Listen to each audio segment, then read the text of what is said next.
사랑하는 자들아, 거류민과 나그네 같은 너희를 권하노니 영혼을 거슬러 싸우는 육체의 정욕을 제어하라. 너희가 이방인 중에서 행실을 선하게 가져 너희를 악행한다고 비방하는 자들로 하여금 너희 선한 일을 보고 오시는 날에 하나님께 영광을 돌리게 하려 함이라. 인간의 모든 제도를 주를 위하여 순종하되 혹은 위에 있는 왕이나 혹은 그가 악행하는 자를 징벌하고 선행하는 자를 포상하기 위하여 보낸 총독에게 하라. 곧 선행으로 어리석은 사람들의 무식한 말을 막으시는 것이라. 너희는 자유가 있으나 그 자유로 악을 가리는 데 쓰지 말고 오직 하나님의 종과 같이 하라. 무사람을 공경하며 형제를 사랑하며 하나님을 두려워하며 왕을 존대하라. 사환들아, 범사에 두려워함으로 주인들에게 순종하되 선하고 관용하는 자들에게만 아니라 또한 까다로운 자들에게도 그리하라. 부당하게 고난을 받아도 하나님을 생각함으로 슬픔을 참으면 이는 아름다우나 죄가 있어 매를 맞고 참으면 무슨 칭찬이 있으리요. 그러나 선을 행함으로 고난을 받고 참으면 이는 하나님 앞에 아름다우니라. 이를 위하여 너희가 부르심을 받았으니 그리스도도 너희를 위하여 고난을 받으사 너희에게 본을 끼쳐 그 자취를 따라오게 하려 하셨느니라. 그는 죄를 범하지 아니하시고 그 입에 거짓도 없으시며 욕을 당하시되 맞대어 욕하지 아니하시고 고난을 당하시되 위협하지 아니하시고 오직 공의로 심판하시는 이에게 부탁하시며 친히 나무에 달려 그 몸으로 우리 죄를 담당하셨으니 이는 우리로 죄에 대하여 죽고 의에 대하여 살게 하려 하심이라. 그가 채찍에 맞음으로 너희는 나음을 얻었나니 너희가 전에는 양과 같이 길을 잃었더니 이제는 너희 영혼의 목자와 감독 되신 이에게 돌아왔느니라. 아멘. 편지를 받는 성도들이 고난과 박해 가운데 있어서 그런지 베드로는 이 고난이라는 주제에 대해서 계속해서 반복적으로 이야기를 합니다. 사람들이 반복되는 고난 또는 어려움을 겪으면 그 안에 드는 생각은 둘 중에 하나죠. 그냥 순순히 그냥 받아들이자 하는 생각이 있을 것이고 또 다른 한쪽에서는 쿠데타를 일으키자, 혁명을 일으키자, 우리가 한번 새로운 세상으로 한번 나라를 뒤집어 엎어보자 하는 그런 생각들을 하게 될 겁니다. 더 이상 당할 수만은 없다 이런 얘기를 하는 거죠. 아마 그들도 그렇게 생각했을 거예요. 우리가 이 사람들이 아는 것처럼 그렇게 야만인도 아니고 로마 정부가 만들어낸 거짓 소문의 주인공들도 아니고 그런 상황 가운데서 이들은 어떤 선택을 해야 될까 여전히 갈등하고 고민했을 겁니다. 그런 상황에 베드로는 특별히 이 2장 후반부에서는 이 종과 주인, 이 상하관계에 있었던 사람들, 또 더 나아가서 이 불의한 정부에 대해서는 우리가 어떻게 해야 되는가 이런 부분들을 아주 구체적으로 우리에게 들려주는 그런 모습을 보게 됩니다. 자, 먼저 우리 같이 한번 읽어볼까요? 11절부터 12절까지를 읽겠습니다. 사랑하는 자들아, 거류민과 나그네 같은 너희를 권하노니 영혼을 거슬러 싸우는 육체의 정욕을 제어하라. 너희가 이방인 중에서 행실을 선하게 가져 너희를 악행한다고 비방하는 자들로 하여금 너희 선한 일을 보고 오시는 날에 하나님께 영광을 돌리게 하려 함이라. 아멘. 자, 베드로가 제일 먼저 하는 얘기는 무슨 말입니까? 육체의 정욕을 제어하라. 그 이야기를 우리에게 들려줍니다. 아니 지금 상황이 어떤 때인데 이 고난을 받고 있는 이런 상황 가운데서 왜 육체의 정욕을 제어하라 그 안에 있는 그 욕심을 이렇게 좀 추스려라 이런 이야기를 들려줬을까요? 베드로는 알고 있었기 때문이었어요. 무엇을요? 예수님을 따르는데 가장 방해가 되는 것은 바로 우리의 마음 안에 있는 욕심이라는 것을 알고 있었기 때문입니다. 베드로는 12제자 중에 수제자였습니다. 예수님의 항상 옆에 있었고 그 옆에 있었다는 얘기는 다른 12제자들의 일거수일투족을 아주 옆에서 가까이 볼 수 있었다는 말이죠. 그 12제자의 그 일거수일투족을 아주 가까이 옆에서 볼 수 있었다는 이야기입니다. 그렇다면 베드로가 가룟 유다가 넘어진 이유를 몰랐을까요? 성경은 직접적으로 이야기해 주진 않지만 그냥 우리가 사는 일상생활 속의 성경의 이야기를 대입해 보면 여러분 우리는요 마음에 품고 있는 것들이 우리 주변에 있는 사람들에게 수도 없이 이야기합니다. 이래서 어렵고 저래서 불만이고 이래서 불평이다. 그래서 나는 이렇게 했으면 좋겠다라고 우리는 우리 주변 사람들에게 끊임없이 이야기를 하는 거죠. 가룟 유다라고 그러지 않았겠습니까? 베드로에게 또는 다른 제자들에게 아니 예수님은 저런 능력을 가지시고 왜 가만히 계시는 거지? 아니 나라를 뒤집을 수 있잖아. 그토록 기다리던 메시아인데 왜 이렇게 무책임하고 무능력하게 당하고만 계시는 거야? 하는 그 가룟 유다의 마음을 이 베드로가 몰랐겠냐고요. 그 모습을 보면서 베드로는 느꼈을 겁니다. 아, 이 마음을 제어하지 않으면, 이 욕심을 제어하지 않으면 주님을 올바로 따를 수 없구나. 더군다나 자신의 모습은 어떠했습니까? 늘 주님을 따른다고 그 옆에 있었지만 야고보와 요한 또 그 형제들과 얼마나 많이 다퉜어요. 누가 크냐 논쟁에 그게 나오는 거 아니겠어요? 왜 너네들만 장관 자리 달라고 그러냐? 나도 장관 자리 받아야 되지 않겠냐? 내가 수제자인데 하는 그 마음의 어떤 정욕, 육체의 정욕을 제어하지 못하고 주님을 따를 때 그것이 얼마나 그들에게 이 족쇄가 되는지 베드로는 너무나도 잘 알았던 거죠. 야고보도 나중에 뭐라고 얘기하냐면요. 야고보서 1장 14절 15절에 이렇게 얘기합니다. 오직 각 사람이 시험을 받는 것은 자기 욕심에 끌려 미혹됨이니 욕심이 잉태한 즉 죄를 낳고 죄가 장성한 즉 사망을 낳느니라. 예수님의 가까이에 있었던 제자들은 하나같이 이 마음을 온전히 제어하지 않으면, 이 욕심을 제어하지 않으면 우리의 끝이 어떠할지를 분명하게 우리에게 경고해 주고 있는 겁니다. 여러분, 행동이 어디에서부터 시작됩니까?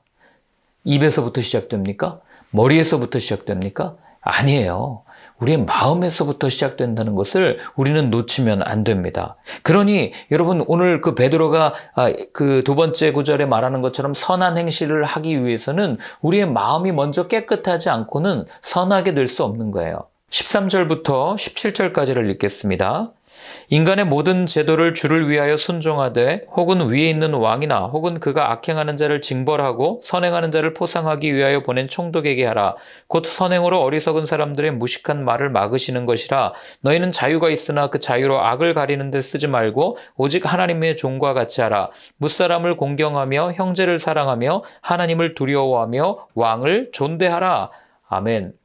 자, 베드로는 이어서 오늘을 사는 현대인들이 들으면 굉장히 마음이 불편할, 아니 어쩌면 불쾌할 그런 이야기들을 합니다. 한마디로 줄이면 모든 제도, 왕, 권력 앞에 그냥 순종해라. 누구를 위해서요? 주님을 위해서 순종해라. 그렇게 이야기를 하고 있는 겁니다.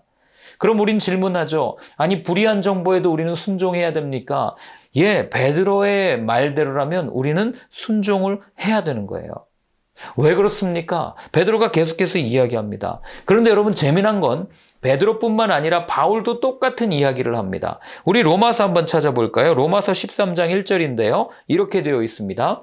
각 사람은 위에 있는 권세들에게 복종하라. 권세는 하나님으로부터 나지 않음이 없나니 모든 권세는 다 하나님께서 정하신 바라. 아멘.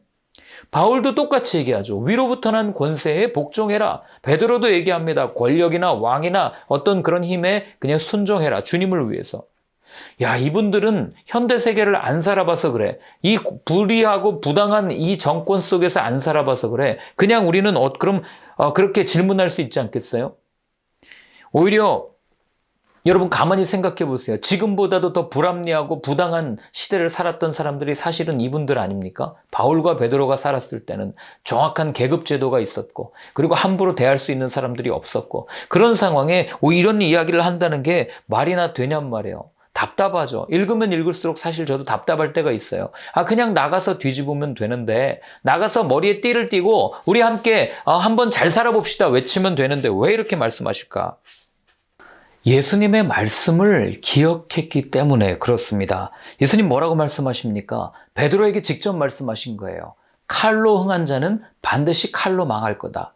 무력으로 정권을 잡은 자는, 무력으로 세상을 제패한 사람은 반드시 무력으로 망할 거다라는 그 예수님의 말씀을 베드로 직접 들은 거 아니에요. 언제요? 예수님 체포하러 왔을 때. 대제사장 말고의 대제사장의 종 말고의 귀를 잘랐을 때 예수님께서 하셨던 말씀이 바로 이 말씀 아닙니까? 그럼 우린 질문하게 되죠. 아니 그럼 방법이 없습니까? 그냥 이렇게 무턱대고 당하는 게 맞습니까? 아니요. 적극적으로 대할 수 있는 방법이 있습니다. 바울도 베드로도 똑같이 얘기해요. 한번 보실래요? 베드로는 오늘 15절에 보면 이렇게 얘기합니다. 선행으로 어리석은 사람들의 무식한 말을 막으시는 하나님을 의지해라. 선행으로. 오히려 악하면 악할수록 더 선한 행동을 해라. 지금 그 얘기를 하는 거죠. 바울은 나중에 로마서에 뭐라고 얘기합니까? 악에게 지지 말고 선으로 악을 이기라고 권면하는 것을 보게 됩니다. 여러분, 이들이 바보여서 이런 얘기를 하는 겁니까? 아니면 이들에게 어떤 능력이 없어서 이런 얘기를 하는 거예요? 예수님도 힘이 없어서 능력이 없어서 십자가에 달리신 겁니까? 아니요. 예수님 분명하게 말씀하셨어요. 12군단도 더 되는 천사를 내가 데리고 올 수 있는 것을 너희가 모르냐? 나에게 그런 능력이 있다는 것을 너희들 모르냐? 그런데 내가 하지 않는다라고 분명하게 말씀하십니다.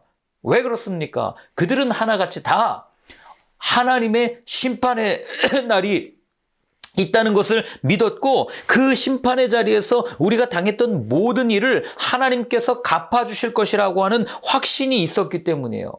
그래서 여러분 로마서 12장에 이렇게 얘기합니다. 내 사랑하는 자들아 너희가 친히 원수를 갚지 말고 하나님의 진노하심에 맡기라. 기록되었으되 원수 갚는 것이 내게 있으니 내가 갚으리라고 주께서 말씀하시니라. 아멘. 원수 갚는 것이 내게 있으니 하나님께 맡겨두라는 거예요. 하나님이 친히 말씀하시길 뭐라고 말씀하십니까? 원수 갚는 게 내게 있으니까 내가 갚아줄 거니까 너네들은 갚지 말고 뭐 하라고요? 사랑해라. 그래서 바울도 그 앞뒤로 계속해서 화목해라, 화목해라 그 이야기를 우리에게 하고 있는 거예요.